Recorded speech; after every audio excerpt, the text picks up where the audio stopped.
Hello students, हम यहाँ पे एक बहुत ही इम्पॉर्टेंट इंफॉर्मेशन के बारे में बात करने वाले हैं और वो इंफॉर्मेशन हमारी सिलेबस को लेके है।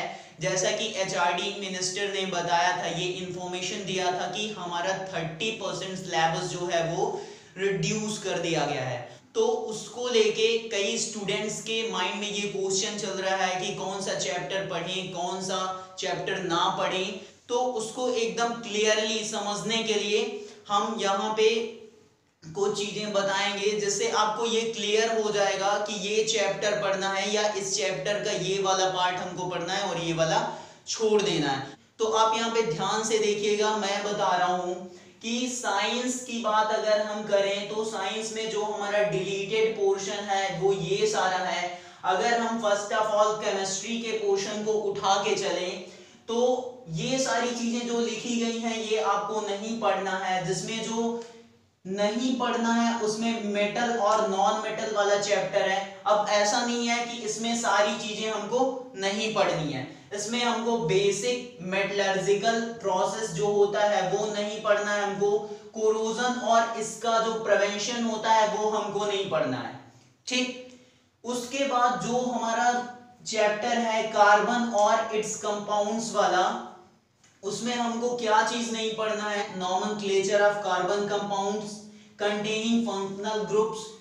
मींस उन कार्बन कंपाउंड्स का नॉमेनक्लेचर नहीं पढ़ना है जिसमें फंक्शनल ग्रुप होगा। और वो फंक्शनल ग्रुप में क्या क्या हो, halogens, alcohols, ketones, aldehydes, alkenes और alkynes. Difference between saturated and unsaturated hydrocarbons, ये भी हमको नहीं पढ़ना है। सैचुरेटेड और अनसैचुरेटेड हाइड्रोकार्बन में क्या डिफरेंस है, ये वाला पोर्शन भी डिलीट कर दिया गया है। Chemical property of carbon compounds, जो कार्बन कंपाउंड्स की केमिकल प्रॉपर्टी है वो भी हमको नहीं पढ़ना है। उसमें कौन कौन सी प्रॉपर्टी नहीं पढ़नी है, कंबशन है हमारा, ऑक्सीडेशन है, एडिशन सब्स्टिट्यूशन रिएक्शन है। इतनी सारी रिएक्शंस मींस इतनी सारी केमिकल प्रॉपर्टीज हमको नहीं पढ़ना, ये पोर्शन भी डिलीट कर दिया गया है। उसके बाद है हमारा एथेनॉल नहीं पढ़ना है, एथेनोइक एसिड, इसमें केवल इनकी प्रिपरेशन और यूजेस को नहीं पढ़ना है और सारी चीजें पढ़ना है। सॉप्स के बारे में और डिटर्जेंट के बारे में नहीं पढ़ना है। तो स्टूडेंट्स ये वो पोर्शन है जो कि आपको नहीं पढ़ना है, मींस ये चीज हमारे सिलेबस से हटा दी गई है, इसको नहीं पढ़ना है। तो आपको अभी तो कॉन्फ्यूजन नहीं होगा, आई होप ऐसा। इसके अलावा जो हमारे और चैप्टर्स हैं, जैसे पहला चैप्टर है केमिस्ट्री का, केमिकल रिएक्शंस एंड इक्वेशन, तो वो आपको कंप्लीट पढ़ना है, उसमें कोई भी पोर्शन हटा नहीं है। दूसरा जो चैप्टर है वो भी कंप्लीट पढ़ना है, एसिड्स बेसिस एंड सॉल्ट्स वाला। उसके बाद तीसरा जो चैप्टर है उसके लिए मैंने बता दिया कि इतना पोर्शन डिलीट हो गया है। चौथा चैप्टर के लिए भी बता दिया। लास्ट चैप्टर जो है आपका पीरियाडिक क्लासिफिकेशन ऑफ एलिमेंट्स का, उसमें आपको कोई भी पोर्शन हटाया नहीं गया है, वो पूरा का पूरा कंप्लीट चैप्टर आपको पढ़ना है। ठीक है, तो ये बात हो गई केमिस्ट्री की कि क्या क्या पोर्शन हमको नहीं पढ़ना। तो ये स्टूडेंट्स हमारे बायो के चैप्टर्स हैं जिसमें हमको क्या नहीं पढ़ना है। Control and coordination in animals and plants वाले चैप्टर में movements in plants, introduction of plant hormones, ये नहीं पढ़ना है। Control and coordination in animals में nervous system, voluntary, involuntary and reflex action. Chemical coordination में एनिमल हार्मोन्स, ये सारी चीजें हमको नहीं पढ़नी है, रिड्यूस हो चुका है। उसके बाद जो चैप्टर है नहीं पढ़ना है जिसमें हमको जो पोर्शन, वो है हेरिडिटी एंड एवोल्यूशन में बेसिक कॉन्सेप्ट ऑफ एवोल्यूशन का नहीं पढ़ना है।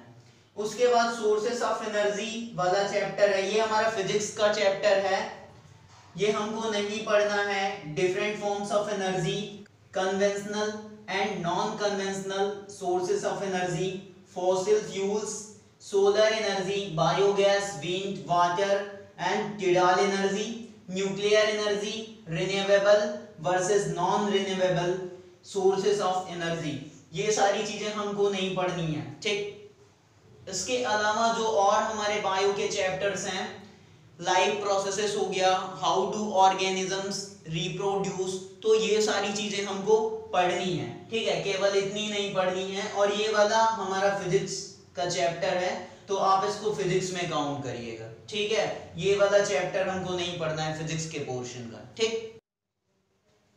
इसके बाद स्टूडेंट्स अगर हम फिजिक्स की बात करें तो फिजिक्स में हमारा human eye and colourful world वाला चैप्टर डिलीट है। मींस ये पूरा चैप्टर नहीं डिलीट है, इसमें ये टॉपिक्स डिलीट हैं।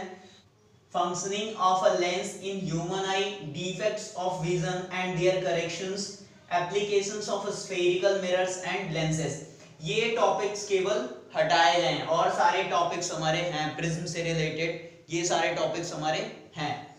इसके बाद magnetic effects of electric current वाले चैप्टर में हमको इलेक्ट्रिक जनरेटर नहीं पढ़ना, डायरेक्ट करंट हट गया है, अल्टरनेटिंग करंट भी हट गया है, फ्रीक्वेंसी ऑफ एसी ये भी हट गया है, advantage of AC over DC ये भी नहीं पढ़ना है, डोमेस्टिक इलेक्ट्रिक सर्किट्स ये भी हमको नहीं पढ़ना है। और साथ ही साथ जो हमने अभी बायो में बता दिया पीछे चैप्टर सोर्सेस ऑफ एनर्जी वाला जो चैप्टर है वो फिजिक्स का है, तो वो भी हमको नहीं पढ़ना है, ठीक।